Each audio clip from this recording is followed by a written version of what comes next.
तो नमस्कार किसान भाइयों, आज के Q&A सेक्शन में आपका स्वागत है। आज के Q&A सेक्शन में हम आपको वीडियो के नीचे वाले कमेंट का आंसर देने का प्रयास करते हैं। तो चलिए भाई शुरुआत करते हैं फटाफट से।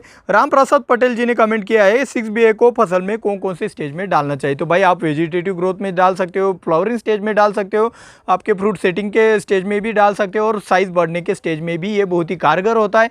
यहाँ तक आप अगर इसका चिल्टेड कैल्शियम के साथ अगर 6BA का इस्तेमाल मैच्योरिटी के स्टेज में करते हो एक दो स्प्रे, तो उसमें से क्या होता है, जो आपके फलों में जो क्रंचीनेस आता है, जो कुरकुरीतपना आता है, वो आपके 6BA से बहुत ही आसानी से मिल जाता है। तो वो क्रंचीनेस बढ़ाने के लिए भी आप 6BA का इस्तेमाल मैच्योरिटी के स्टेज में भी इसका इस्तेमाल करते हो तो आपके फसल में बहुत ही फ़ायदा होता है। और हाँ, इससे एक और फ़ायदा होता है कि भाई देखो 6BA से आपका जो फल की जो ग्रिप होती है, फल जो आपके डंठल से चिपका हुआ होता है, वो और भी बढ़ जाती है। तो ये आपको अलग से फ़ायदा हो जाता है। तो अगली कमेंट है मंगेश केरे जी की, टोमेटोला प्लास्टिक वायरस आला है काय करावे। हमारे महाराष्ट्र में एक प्लास्टिक वायरस करके एक नया वायरस आया है टमाटर की फसल में, तो उनके बारे में ये पूछ रहे। तो भाई यहाँ पे देखो, आपको जिन जिन पौधों के ऊपर अगर कुछ पूरा का पूरा पौधा अगर वायरस से ग्रसित हो तो वो पौधे निकाल देने हैं। ये वायरस जो आता है वो फलों के अंदर आता है, तो ये फलों के अंदर आता है तो आपको एक काम करना है, नीला थोते की ड्रिंचिंग करनी है और ऊपर से एक बोर्डेक्स मिक्सचर का आपको स्प्रेइंग करना है। लिक्विड बोर्डो मिलता है तो और भी अच्छा हो जाएगा। जगदीश भगवान जी ने कमेंट किया है बड़े भैया मूली में डाल सकते हैं क्या क्वांटिस। भाई क्वांटिस आप किसी भी फसल में बेझिझक डाल सकते हो, उसमें कोई भी झिझकने की बात नहीं है। और अगली कमेंट है मयूर निफाड़ी जी की, सर टोमेटो शेंडा पिवळा पड़त आहे उपाय सुचवा। आपका जो टमाटर की फसल का जो ऊपर की पत्तियां है वो अगर पीली पड़ रही है तो वो कोई ब्लाइट की सिम्टम है या फिर कुछ और है, ये आपने मेंशन नहीं किया है। मेरे हिसाब से ऊपर की पत्तियां ही अगर आपकी पीली पड़ रही है तो वहाँ पे आपकी फेरस की डिफिशियंसी हो सकती है। तो आप अपनी फसल में नीचे से फेरस सल्फेट डलवा सकते हो, और अगर आपकी डिफिशियंसी कुछ हद से ज़्यादा है तो आप वहाँ पर चिलेटेड फेरस का भी स्प्रेइंग कर सकते हो। तो अगली कमेंट है मनोज काशिद जी की, फ्लावरिंग स्टेज मध्ये कवच चालेल का। भाई इनका सवाल है कि फ्लावरिंग स्टेज में हम कवच का इस्तेमाल कर सकते हैं क्या। भाई देखो, अगर आप फ्लावरिंग स्टेज में अगर कवच का इस्तेमाल करते हो तो उससे फ्लावर ड्रॉपिंग 100% हो जाता है। तो यहाँ पे आप एक बात ध्यान में रखिएगा कि फ्लावरिंग स्टेज में आपको कवच का इस्तेमाल नहीं करना है। अगली कमेंट है उमंग वर्मा जी की, सर मैंने मिर्च में 230 लीटर पानी में 100 ml ताबोली डाल दिया, कुछ होगा क्या। भाई देखो, आपने हमारा वीडियो नहीं देखा, ताबोली का नहीं देखा, कल्टर का नहीं देखा। मैंने आपसे कई बार रिक्वेस्ट की है कि देखो भाई, अगर आप कोई भी दवाइयाँ अगर दुकान से लाते हो, उसका स्प्रेइंग करने से पहले आप मेरा क्या किसी और का भी वीडियो अगर देख लेते हो, थोड़ी बेसिक जानकारी लेते हो, तो आपसे ऐसी गलती नहीं होगी। आपने क्या किया, मिर्च में ताबोली डाल दिया, तो अभी मिर्च में क्या रिजल्ट आएंगे आपके उमंग वर्मा जी, आप देखो आपकी मिर्च में ऐसे रिजल्ट आएंगे कि आपकी मिर्च की ग्रोथ अभी जगह पे रुक जाएगी और आपको उससे फिर से स्टार्ट करने में बहुत दिक्कत आने वाली। तो आप कैल्शियम नाइट्रेट भी डलवा देंगे अभी बाद में, तो भी उसकी ग्रोथ पहले जैसी अच्छी सी नहीं आएगी। आपको बहुत मशक्क़त करने के बाद ही आपको वो पहले जैसी ग्रोथ मिल सकेगी। तो यहाँ पे आपको एक ध्यान में रखना है कि टाबोली हो गया, कल्टर हो गया, पैक्लोब्यूट्राजोल जो आता है वो सिर्फ आपके ग्रोथ को रोकने का काम करता है। वो कंदवर्गीय फसलों के लिए अच्छे से बना है, यानी कि जो प्याज हो गया, लहसुन हो गया, आलू हो गया, हल्दी हो गई, तो इन जैसी फसलों के लिए ये आपका कल्ट्रार यानी कि पैक्लोब्यूट्राजोल बना है। तो यहाँ पे आपको ये बात अच्छे से ध्यान में रखनी है। तो अगली कमेंट है अनंता परिसे जी ने कमेंट किया है, जिब्रेलिक एसिड के साथ फंजीसाइड का इस्तेमाल कर सकते हैं क्या। देखो भाई, ख़राब मौसम में आपको जिब्रेलिक एसिड का इस्तेमाल करते हो तो जिब्रेलिक एसिड के साथ आपको ख़राब मौसम में फंजीसाइड का इस्तेमाल करना ही पड़ेगा। वो तभी आप जिब्रेलिक एसिड के जो रिज़ल्ट है वो अच्छे से पा पाओगे, और उसके जो बैड इफेक्ट आते हैं जो बाद में, यानी कि जो फंगस का अटैक होता है, उससे रोकने के लिए आपको फंजीसाइड का उसमें कॉम्बिनेशन करना ही पड़ेगा। तो आप बेझिझक जिब्रेलिक एसिड के साथ फंजीसाइड, इंसेक्टिसाइड का भी इस्तेमाल कर सकते हो। किसी टॉनिक के साथ भी आप जिब्रेलिक एसिड का इस्तेमाल करते हो तो आपको अच्छे से रिजल्ट मिल जाएंगे। लेकिन टॉनिक के साथ अगर आप जिब्रेलिक एसिड का इस्तेमाल करना चाहते हो तो उससे आपके फसल के ऊपर डिसीज आने की संभावना और भी ज़्यादा बढ़ जाती है।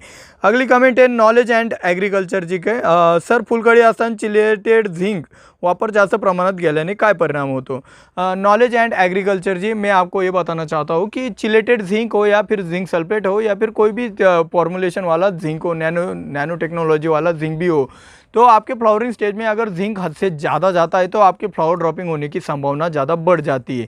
50% फ्लावरिंग स्टेज में अगर आपका जिंक बढ़ जाता है, एक से उसका जो रेशो है वो अगर बढ़ जाता है तो आपका फ्लावर ड्रॉपिंग होता है। अगर आपके फ्रूट सेटिंग में अगर जिंक का रेशो बढ़ जाता है, थोड़ा सा फ्रूट सेटिंग तो बड़ी वाली सेटिंग हो गई और तब अगर आपका जिंक बढ़ जाता है तो आपकी फ्रूट साइज़ बढ़ने की संभावना और भी ज़्यादा बढ़ जाती है। तो जिंक हमारे इस फ्लावरिंग स्टेज में बहुत अनुभव के अनुसार ही आपको इस्तेमाल करना पड़ेगा, वरना आपका नुकसान भी हो सकता है। ज़्यादा अर्ली गया तो फ्लावर ड्रॉपिंग और ज़्यादा थोड़ा सा लेट गया तो आपका फ्रूट साइज़ भी बढ़ा देता है। तो आपको यहाँ पे संभल के अनुभव लेके ही आपको आगे चलना है कि जिंक का इस्तेमाल करना है या फिर नहीं करना है। तो मधुकर कारस्कर जी ने कमेंट किया है, सर मैंने लियोसिंग का स्प्रे किया है कपास में, 2 से 2.5 ml लिया था 8 दिन पहले। अब मुझे लियोसिंग का इफेक्ट कम करना है, इसके लिए क्या करना चाहिए? देखो भाई, आपको पहले आपने लियोसिन डाल के वो फसल को दबा दिया, अभी आप कहते हो कि भाई मेरे को फसल को उठाना है। भाई जितना दबाना है उतना ही डोज डालना चाहिए था, आपने 1 ml से भी डालना होता। अगर आपको थोड़ी ग्रोथ, नॉमिनल ग्रोथ अगर रोकनी होती थी तो आप आधा ml का स्प्रेइंग भी करते लियोसिन का, तो भी आपको अच्छे से रिजल्ट मिल जाते। पहले तो आपने बहुत सा दबा दिया, अभी आपको लग रहा है कि भाई ज़्यादा दब गया, अभी थोड़ा उठना चाहिए।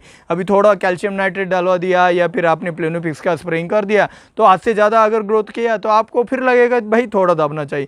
तो इससे अच्छा ये बात थी कि भाई आप लियोसिन का थोड़ा थोड़ा करके अगर स्प्रेइंग करते तो आपके फसल में आपको अच्छे से रिजल्ट भी मिल जाते और आपके फसल आपके कंट्रोल में होती। इसका मतलब आपने हमारा लियोसिन का स्प्रेइंग, लियोसिन का जो स्प्रेइंग करने का जो वाला वीडियो है, लियोसिन का वीडियो आपने नहीं देखा है, इसके वजह से आपने ये गलती कर दी। तो भाई पहली मेरी सबसे गुजारिश है, एक रिक्वेस्ट है कि भाई आप कौन सा भी स्प्रेइंग करना चाहते हो तो पहले हमारे वीडियो ज़रूर देखा कीजिए। और अगली कमेंट है गिरिराज डी की, can we use jaggery plus groundnut oil cake solution in sugarcane? भाई आप मूंगफली की खली और गुड़ का इस्तेमाल आप शुगर केन के यानी कि गन्ने की फसल में बेझिझक कर सकते हो, कोई दिक्कत की बात नहीं। आप ज़मीन के माध्यम से कर रहे हो, कोई दिक्कत की बात नहीं है, आप बेझिझक करें, आपको रिजल्ट A1 मिलेंगे।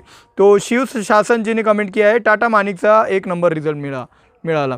टाटा मानिक यानी कि ये कह रहे हैं कि टाटा मानिक का उनको रिजल्ट 1 नंबर मिल गया है, यानी कि बहुत ही अच्छा मिल गया है। तो भाई टाटा मानिक में एसिटामाप्रिड होता है, बहुत ही एसिटामाप्रिड आज तक के यानी कि मार्केट में जितने भी इंसेक्टिसाइड मिलते हैं 80 रुपये उसका डोज जाता है 100 ग्राम का। तो भाई बहुत ही सस्ता वाला, बहुत ही बेटर रिजल्ट देने वाला है। इन्होंने भी, हमने एसिटामाप्रिड के ऊपर भी एक वीडियो बना दिया है, तो भाई वो देख लेना। नियोनिकोटिन ग्रुप का ये एसिटामाप्रिड है, इसलिए बहुत ही बढ़िया रिजल्ट देता है। तो आपने कभी इस्तेमाल नहीं किया होगा तो भाई 80 रुपये से कुछ नहीं होता, आप एक बार इस्तेमाल करके मेरे को कमेंट में ज़रूर बताना। ऐसे बहुत से सस्ते वाले प्रोडक्ट हम अपने वीडियो में शामिल करते रहते हैं। तो हमारे चैनल को अब तक जिन्होंने सब्सक्राइब नहीं किया भाई जल्द से जल्द सब्सक्राइब ज़रूर कर लेना। तो अगली कमेंट है राजविंदर सिंह जी की, ब्रदर शुगर केन में रेड रॉट डिसीज़ का इलाज बताए। भाई रेड रॉट डिसीज़ का इलाज यही है कि भाई फॉलिकेयर कॉपर प्लस आपको स्ट्रेप्टोसाइक्लिन का स्प्रेइंग करना है, उससे आपका रेड रॉट डिसीज़ आपका क्लियर हो जाएगा। देवीदास बचाव जी ने कमेंट किया है, टाटा सार्थक मध्ये डेसीज 100 चालेल का? इनका जो क्वेश्चन है कि टाटा सार्थक में हम डेसीज 100 डाल सकते हैं। भाई आप बेझिझक टाटा सार्थक के साथ साथ आप डेसीज 100 का इस्तेमाल बेझिझक कर सकते हो। अगली कमेंट है अमित पाटीदार जी की, सर प्याज व लहसुन का कंद का आकार कैसे बढ़ाएं? तो भाई प्याज का आकार बढ़ाने के लिए हमने एक बहुत सी डिटेल में वीडियो बना दिया है, तो आप चाहो तो इस वाले वीडियो के ऊपर क्लिक करके वो वाला वीडियो देख सकते हो। मिलते हैं अगले वीडियो में। जय जवान जय किसान।